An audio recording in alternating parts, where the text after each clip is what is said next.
following public service announcement is being brought to you by the good folks that support the dope.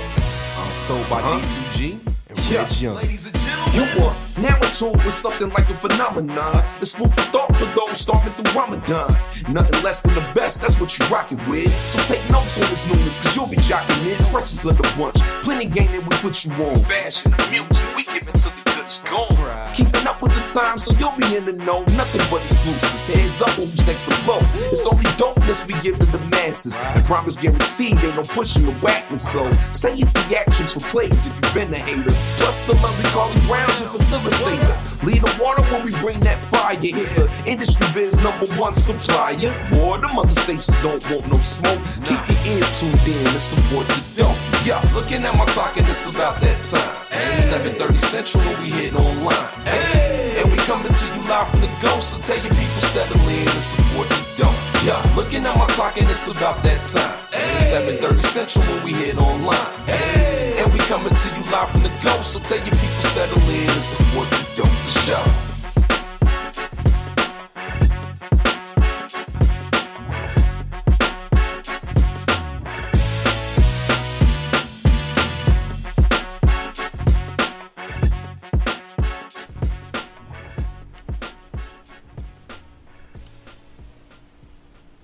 You are now tuned in to Support the Dope Radio, which was designed to give a platform to the best, most talented, and dopest artists in the city of Chicago and equip them with the power to tell their own story in their own words. Today is Wednesday, March 29th, 2017, and you are listening to Season 2, Episode 8. I am your host, your girl CB, aka CB Radio, if you didn't know. Tonight is the season finale of Season 2, and what a season it's been. I've been blessed to have some amazing artists on the show for the past 2 seasons now, and tonight will be no different. We're going out with a bang, if I do say so myself, and I do. Tonight's guest is an independent artist from Chicago, a singer who has worked with the likes of R. Kelly, Bebe and Cece Winans, Donald Lawrence, Yolanda Adams, Michael McDonald, and Dave Hollister.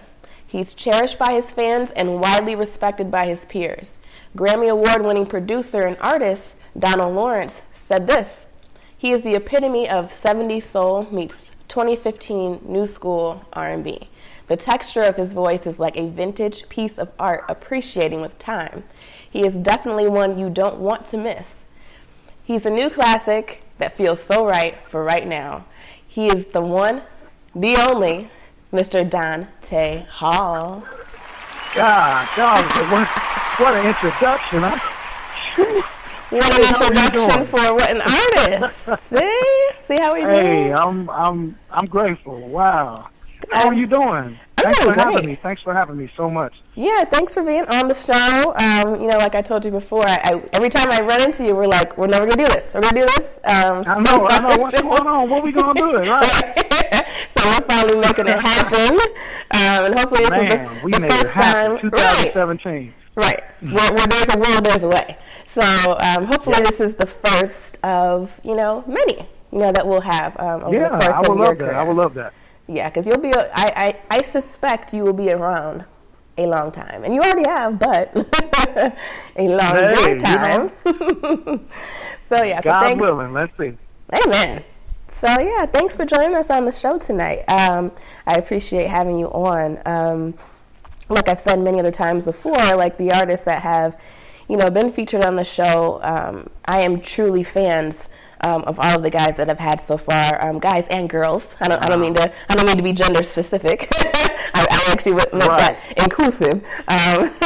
But for the guests that I have had on the show, I am truly fans of you guys. Like I actually listen to your music at home. No one's making me do it. I'm not doing it for research or looking it up. When I'm looking for music to play, I play a lot of you guys because we have some really dope artists and talent in the city of Chicago. That's what's up. That's what's up. Yeah. So you're not getting reconnaissance for a role or something. You're literally just doing you. Yes, this is just what I do. I just I find people that I like and I follow them and I I stalk you guys after the show, and get your information. Well, we stalk you too, because you pretty fine there, Carla. I'll take that. Like May Wine, you feel me? Thank you. That's Dante Hall. I'm gonna write that down on the calendar. Dante Hall said.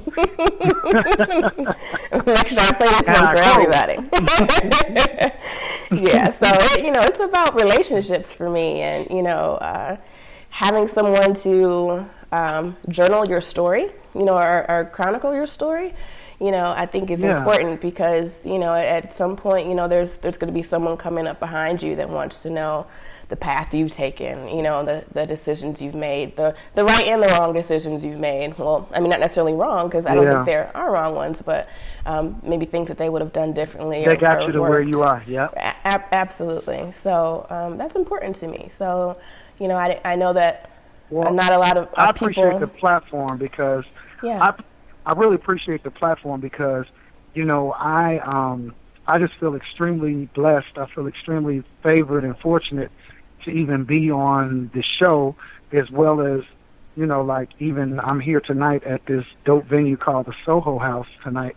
And, someone ran up to me they're like, oh my God, and then shows me their phone and it's me, and I'm thinking, this is so crazy, I hope they're listening to the show. Well, I told them, I said, listen, we're going to be on supportthedope.com, so make sure. I'm actually in one of these little rooms as we speak. So I was like, hey.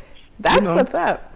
Yeah, when I keep the free wine going. When I first, started telling people that, I was going to temporarily relocate to Atlanta for a little while, and people asked about, one of the very first things people were asking me about was Support the Dope Radio, and was that going to continue? And I'm like, absolutely, technology is amazing. So I was like, I will get on the phone and call you guys, if I'm not there in person, we can make it work.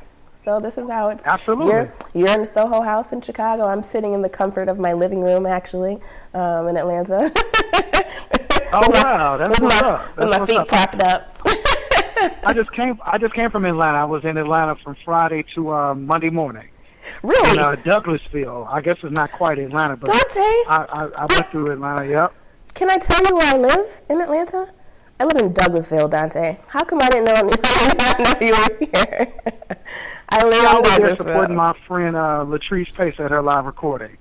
So I went, Oh, okay. Yep. Okay. Well, then, yeah. I'm glad you came by. I'll have to see you next time. I'm trying to get down there in May at the Apache. We'll see. Yeah, we were there yesterday. Jeff Gibbs came down to play at Apache yesterday. He was there with Real Talk, so that's where I was yesterday. That's why we didn't do the show yesterday. Jeff Gibbs, the homie. Oh, yeah. That's what's up. That's definitely the homie. Yeah, I'm supposed to be there, I want to say the 23rd of May. Okay, 23rd of May. Mm-hmm. I'm going to have to write that down because I need to be there. So first of all, not first of all, we've been talking for a while, but first of all, let me congratulate you on the release of your new EP. Thank you so much. That it's a really great body of work. So you guys check that out. We'll talk about that, a little bit more later in the show. And we have some music from Dante that we're going to play for you guys that are not quite familiar yet, or if you're a Dante fan, you just want to hear his songs again, we got you. So we're going to take a listen to a couple of songs tonight. But first, let's kind of go back because this is the first time I'm having you on the show. So it might be the first time some of my listeners are getting to know you. So let's go back to the beginning. And I know for you, it started like so many other artists, especially artists from Chicago, it started for you in the church. But kind of give people a rundown of your very early days, like where you grew up, how you got your start in music. Absolutely. So I'm Dante Hall. I'm from the west side of Chicago. West Side? I love the West Side, so that's why I keep on mentioning West Side. You feel me? So my grandfather was a pastor of the church I attended on the north side of Lincoln Park. Okay. So I was a drummer. I could always tell when someone was off key, but I'm like, But my mother kind of sounds like Aretha Franklin and Karen Clark Sheard, all wrapped up in one person. Oh, that's kind of powerful. It was, it was never like a thought of if you could sing, because hey, Sally can sing. You know what I mean? So it never was anything that I really ventured in. I just stayed on the drums. And then my father, John Henry Hall, is kind of like the creative one. So he more so listens to, even though my mother is talented like that, my father is, I think, where I get the diversity, because he liked Doobie Brothers. What's those guys that sing Sarah Smiles, Hall & Oates? Queen. You're just like a different, he liked different kind of music, and he loved music. My mother has the ability of the music, but my dad, I get the variety from him. But anyway, I grew up, and, so I have all this music in my head from my mother singing and my dad playing these, 8-tracks or records or whatever. I'm like, oh, okay, but I'm playing the drums. I'm knowing that, well, there's probably a better way to sing that, or there's a better way to voice those organ chords, but I'm just going to be here on the drums, whatever, So, I'm in my grandfather's church, whatever, they need me to pick up a song, I'll get the back of it, but I'm just the drummer until my freshman year of college at Purdue University. Oh, wow. I heard an album that changed my entire perspective of music.